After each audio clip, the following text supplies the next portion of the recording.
তোদের পড়াতে গিয়ে আমার মাথা খারাপ হয়ে যাবে। তাহলে আর পড়িয়ে কি লাভ? আমাদের ছুটি দিয়ে দিন, মাঠে গিয়ে বরং ঘুড়ি ওড়াই। কি পণ্ডিত, ছাত্রছাত্রীরা পড়াশোনা কেমন করছে? ভাই, বাড়ি গিয়ে কেউই বই খুলছে না।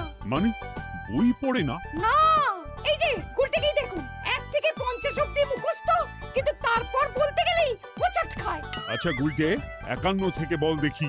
51, 52, 53, 54, 55, 56, 57, 58, 59, 60, 61। 57, 59, 60, সেগুলো আবার কি? 61 এর আগে তো 60 হবে।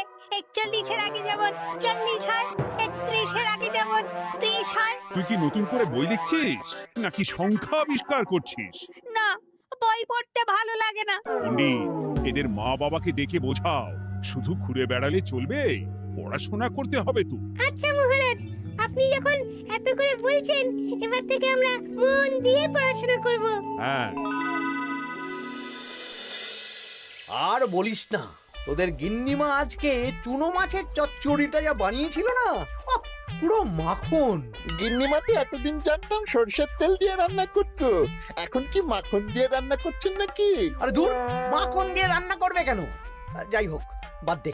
উফ, বিকেল বেলা আমাদের বাড়িতে চলে আসিস, তেলে ভাজা দিয়ে মুড়ি খাবো। আর সাথে একটু পেঁয়াজ কুচি আর শসা থাকলে একেবারে জমে যাবে। এ কি মন্ত্রী, তুমি এখানে দাঁড়িয়ে দাঁড়িয়ে গল্প করছো, কোনো কাজ নেই? রাজসভা তো একটু পরে শুরু হবে, তাই একটু ফাঁকা সময়ে। বুঝেছি। বেশি বকবক না করে রাজসভায় এসো, আজকে একটা গুরুত্বপূর্ণ আলোচনা আছে। ঠিক আছে, আমি আসছি। তাহলে বিকেলে চলে আসিস। হ্যাঁ হ্যাঁ মন্ত্রী মশাই, একদম চিন্তা করবেন না।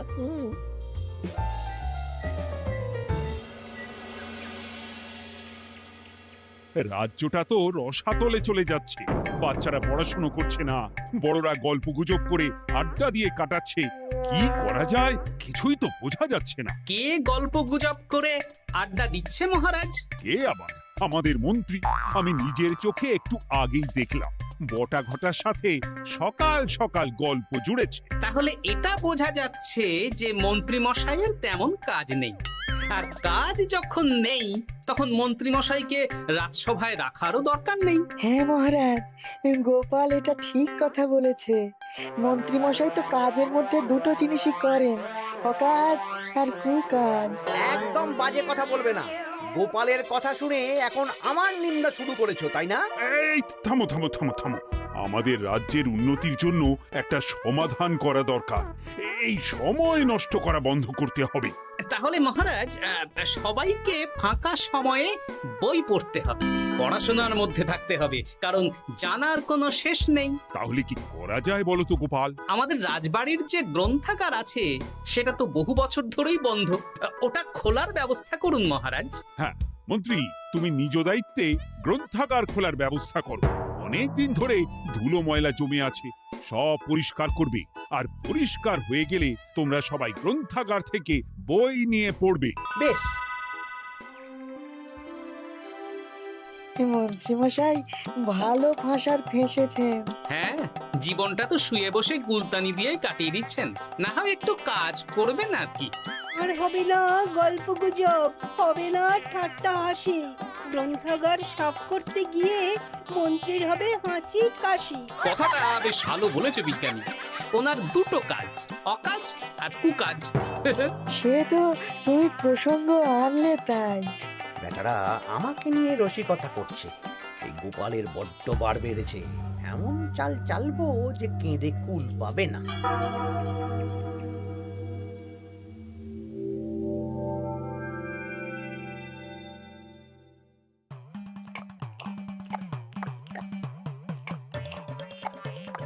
বেশ সুখে ছিলাম, কিন্তু হঠাৎ করে গোপাল আর মহারাজের সহ্য হলো না, চাপে পড়ে গেলাম। আমরা আপনাকে চাপমুক্ত করব, বলুন কি করতে হবে? আমি সব ভাবনা চিন্তা করে ফেলেছি, এখন তোদের আমার কথা মতন কাজ করতে হবে। আসতে পারি মন্ত্রী মশাই? হ্যাঁ, এসো এসো। ইনি তো চিত্রশিল্পী, এনাকে দিয়ে কি হবে? ইনিই তো আসল কাজ করবেন। শোনো, তা গোপালকে ভালো করে দেখে নিয়েছো তো? বিলক্ষণ। একটা পাতায় গোপালের ছবি আঁকতে হবে, ওপরে লেখা থাকবে কৃষ্ণনগরের ভবিষ্যৎ। কি গোপাল তো আপনার শত্রু, গোপালকে নিয়ে বই লিখতেন কেন? আমি বলছি, একটা পাতায় গোপালের একটা ছবি আঁকা হবে, যেখানে গোপালকে দৈত্য হিসেবে দেখানো হবে। বড় বড় দাঁত, বড় বড় কুলোর মতো কান। শোনো, নিচে একটু ফাঁকা রাখবে, যা লেখার আমি পরে লিখে দেব। আর আপনি মহারাজকে এই পাতাটা দেবেন? হ্যাঁ, আর বলবো যে গ্রন্থাগার পরিষ্কার করতে গিয়ে এই পুরনো পাতাটা পেলাম, তবে অনেক খুঁজেও বইয়ের বাকি অংশ কিচ্ছু পেলাম না মহারাজ। মহারাজ ওখানে দৈত্য বেশি গোপালকে দেখে ভাববেন রাজ্যের বড় বিপদ আসতে পারে, আর গোপালকে কোনো কারণ ছাড়াই তাড়িয়ে দেবেন। একদম তাই। কিন্তু একটা সমস্যা আছে। আবার কি সমস্যা? পুরনো পাতা বোঝাবেন কি করে? ছবি আঁকা হয়ে গেলে পাতাটা দুদিন রোদে ফেলে রাখবো, তারপর পাতার ধারগুলো একটু আঁকা বাঁকা করে কেটে দেব, সাথে আগুনের হালকা তাপ দিলে সাদা পাতা খুব তাড়াতাড়ি পুরনো দেখাবে। এটা ঠিক বলেছেন। আচ্ছা চিত্রশিল্পী, তাড়াতাড়ি ছবি এঁকে ফেলো। আমি কালকে সকালেই দিয়ে দেব। বেশ বেশ। আর বটা ঘটা, তোদের কালকে থেকে একটু আমার সাথে হাতে হাতে কাজ করতে হবে। হ্যাঁ, সে আমরা আপনার সুখে দুঃখে পাশে থাকবো।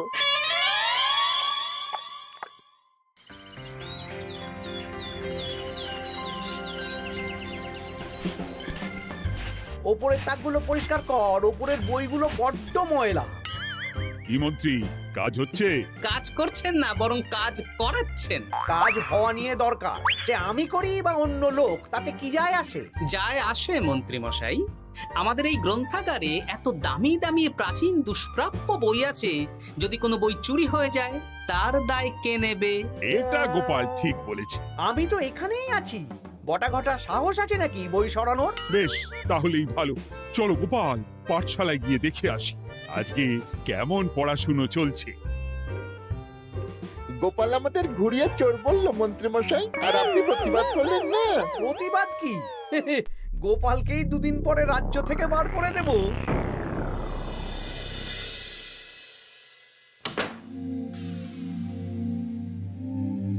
মন্ত্রীমশাই, ছবি আঁকা হয়ে গেছে। কই দেখি দেখি দেখি। সাব্বাস, এই তো চাই। এই ছবি দেখে মহারাজ চমকে যাবে। এবার পাতা পুরনো করার কাজটা করে ফেললেই কেল্লা ফতে।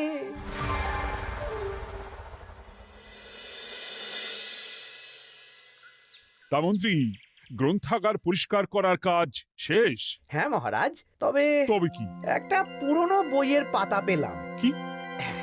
এই এই দেখুন মহারাজ, আচ্ছা দেখি। অনেক পুরনো বইয়ের পাতা। একই মহারাজ, আপনি আমার দিকে তাকাচ্ছেন কেন? ওরে বাবারে, এই পাতায় কি লেখা আছে? পড়ছি, কৃষ্ণনগরে এক নবরূপী দৈত্য জন্ম নেবে, যার নামের আদ্য অক্ষর গ। সে শুরুতে লোকজনের উপকার করবে, কিন্তু তার বয়সকালে তার আসল রূপ ফিরে আসবে। ওই ব্যক্তি আসলে মানুষ নয়, সে এক দৈত্য। সে থাকলে কৃষ্ণনগরে নেমে আসবে সর্বনাশ। কৃষ্ণনগরের মানুষদের ধরে সে খাবে।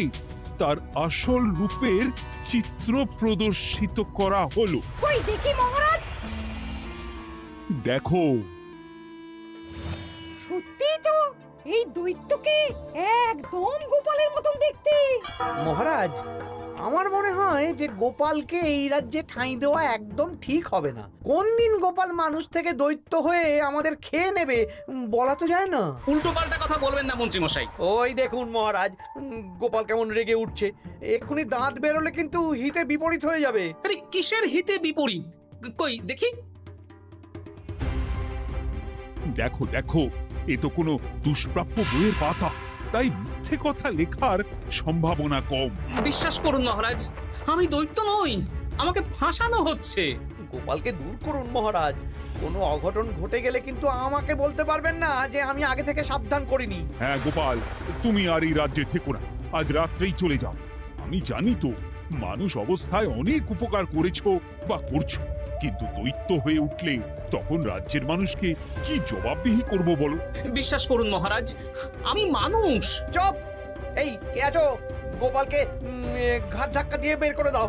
যেন আজকের পর এই রাজ্যে আর না দেখি। মহারাজ এসব বিশ্বাস করলেন? মন্ত্রী মশাই জোর খাটালেন যে, কি আর করা যাবে। এখন যতদিন না কোনো উপায় হচ্ছে, এই রাজ্যের বাইরেই থাকতে হবে। তবে তবে কি? একটা সন্দেহ হচ্ছে বুঝলে। আগের বছর যখন বেতন বেড়েছিল, রাজসভা থেকে একটা চিঠি দিয়েছে, সেটা আছে? হ্যাঁ, আছে তো। দাও তো, যাওয়ার পথে একটু বিজ্ঞানীর বাড়িতে যাব বুঝলে।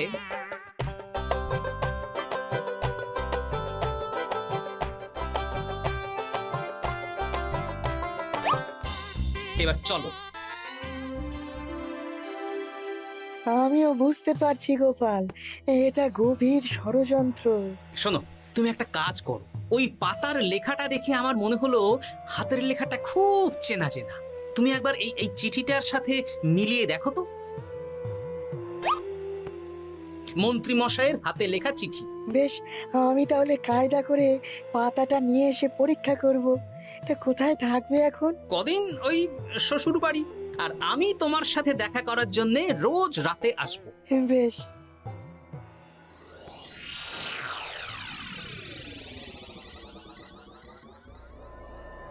আসতে পারি মহারাজ? ও বিজ্ঞানী, এসো এসো এসো। বলছি মহারাজ, পাতাটা চাই, আজকে রাতের জন্য দেবেন? হ্যাঁ, নিয়ে যাও নিয়ে যাও। ওই পাতা দেখলেই আমার ভয় লাগছে।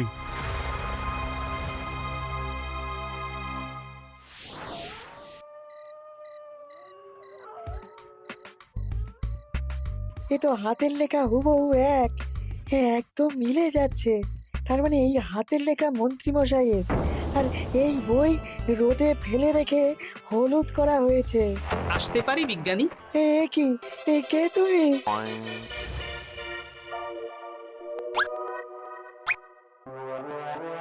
গিন্নির পুরনো শাড়ি পরে নারী সেজে এলাম, কেউ জানতে পারলেই বিপদ। এ কোনো বিপদ নেই, তোমাকে মন্ত্রী মশাই ফাঁসিয়েছেন। ওনারই হাতের লেখা, আর ওটা রোদে ফেলে আর উষ্ণ তাপে রেখে পাতা হলুদ করা হয়েছে। জানতাম এইরকমই কিছু একটা হবে। তাহলে কালকে সকালেই রাজসভায় সব খোলসা করে দিই।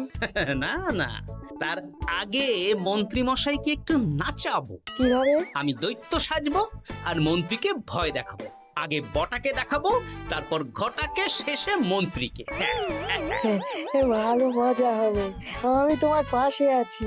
তাহলে তাহলে এখনই সাজগোজ করে ফেলি বুঝলে। তুমি একটা চাদর মুড়ি দিয়ে আমার সাথে বটা ঘটার বাড়িতে যাবে এখন। আচ্ছা।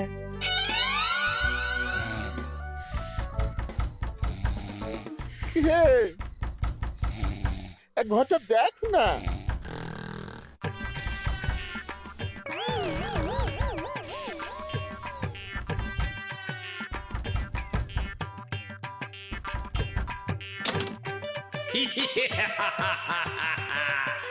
আমি তোকে খাবো, আমি দৈত্য গোপাল। বাবারে, আসল দায়িত্ব কি করে হয়ে গেলে? পালাই, এই ঘটা ওঠ। পালিয়ে কোথাও যেতে পারবি না, আমি তোকে খাবো। বাঁচাও বাঁচাও। কি হলো? বটা কোথায়? এ বটা, বটা, এ কি হলো তোর? কোথায় গেলি? দৈত্য গোপাল আমাকে ধরে নিয়ে যাচ্ছে। মানে এটা কি? হ্যাঁ? আমি গোপাল দৈত্য, আজ রাতে বটাকে গলাদ্ধ করনি আমার ভোজন, কাল তোর পালা। ওরে বাবা রে, কি কাণ্ড! আমাকে খেও না। চুপ, আমি মানুষ। এবার বল, আমাকে ফাঁসানো হচ্ছিল কেন? বল। আমি কিছু জানি না, সব মন্ত্রী মশাইয়ের চক্রান্ত। আমাকে ছেড়ে দাও। এখন না, পরে ছাড়বো। শোনো বিজ্ঞানী, এখন এর মুখ হাত পা ভালো করে বেঁধে ফেলো দেখি। আমি এক্ষুনি বাঁচছি। আর ভোরবেলা একটা কাজ করতে হবে, আমার কয়েকটা নাতি নাতনিকে তোমার বাড়িতে নিয়ে আসবো, আর তারপর আচ্ছা, আমি এখন চললাম, দরজাটা ভালো করে বন্ধ রেখো।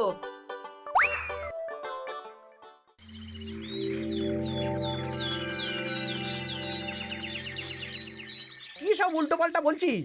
সত্যি কালকে গোপালের দৈত্য এসেছিল। আরে গোপাল তো রাজ্য ছেড়ে চলে গেছে, আমি কড়া পাহারা বসিয়েছি। গোপাল এই রাজ্যে আর ঢুকতেই পারবে না। কিন্তু ওর দৈত্য এসেছিল। আরে দূর, তুই স্বপ্ন দেখেছিস। সকাল সকাল মাথা খারাপ করাস না ঘটা, কাজ আছে। সত্যি বলছি। চুপ!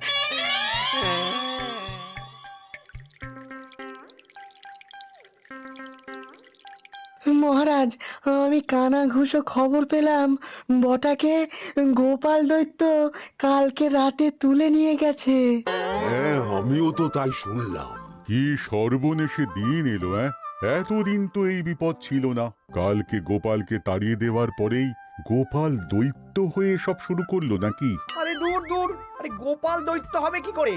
মানে তুমি তো ওই পাতাটা দেখিয়ে বললে।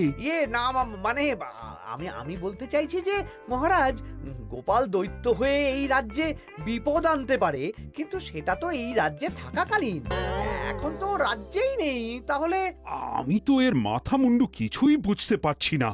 সর্বনাশ হয়ে গেছে মহারাজ। কি হলো পুটির বাবা? আজ সকালে গোপাল দাদার মতন দেখতে একটা দৈত্য এসেছিল আমাদের বাড়িতে, আর পুটি ট্যাপা পুচকে তুলে নিয়ে গেছে। এবার আমাদের কি হবে মহারাজ? এ কি সর্বনেশে কাণ্ড রে বাবা! দূর, কি সব বলছো? সত্যি পুটির মা সকাল থেকে কাঁদছে, সকাল থেকে। হ্যাঁ, আজকে ওরা তিনজন পাঠশালাতেও আসেনি। এই সেরেছে।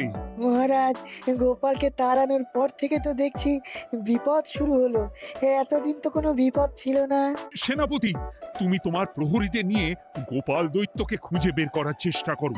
আচ্ছা মহারাজ। আর এই যে মন্ত্রী, বলুন মহারাজ। আজ থেকে রাজ্যের সব দোকান, বাজার, হাট অনির্দিষ্টকালের জন্য বন্ধ থাকবে। সবাই বাড়িতে থাকো, ঢেঁড়া পিটিয়ে দাও।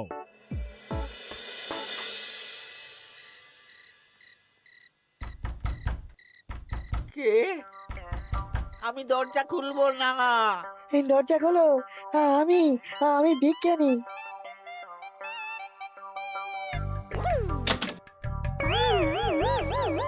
এবার আমি তোকে খাবো। আমাকে ছেড়ে দাও, আমাকে ছেড়ে দাও, ছেড়ে দাও, আমাকে ছেড়ে দাও। ছেড়ে না, ছিঁড়ে খাবো।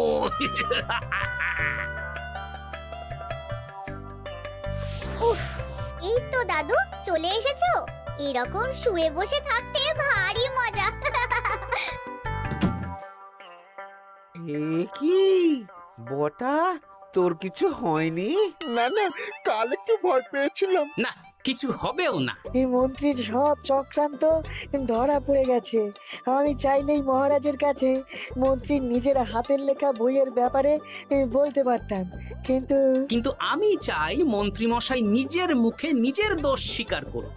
আর সেটা করানোর দায়িত্ব তোর হাতে। আমি কি করব? কাল সকালে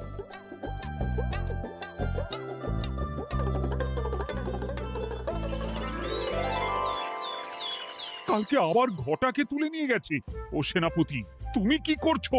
আমি তো দেখতে পাইনি গোপালকে। দূর! মহারাজ, মহারাজ, কি ঘটা, কি অবস্থা তোর?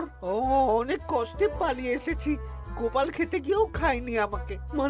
মানে ও বলছে আপনাকে খেতে চায়। গোপাল কি দৈত্য নাকি যে আমাকে খাবে? হ্যাঁ, ভয়ানক দৈত্য।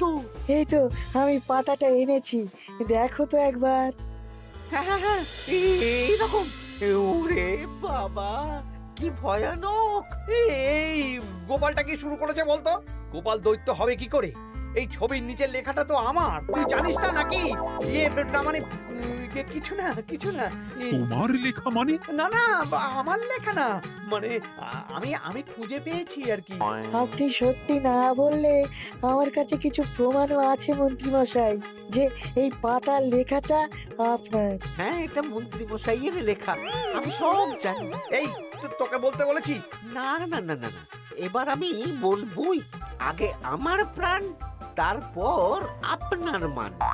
মন্ত্রী মশাই এই পাতাটা নিজে লিখেছেন আর গোপালের ওই ভয়ানক ছবি একজনকে দিয়ে আঁকিয়েছেন। রোদে রেখে ও আগুনে উষ্ণ তাপে পাতাটা হলুদ করেছেন আর ধারগুলো আঁকা বাঁকা করে কেটেছেন যাতে দেখে পুরনো মনে হয়। সব বাজে কথা। কোনো বাজে কথা না। এই দেখুন মহারাজ, মন্ত্রীর হাতের লেখা একটা চিঠি আর বইয়ের লেখা একদম এক।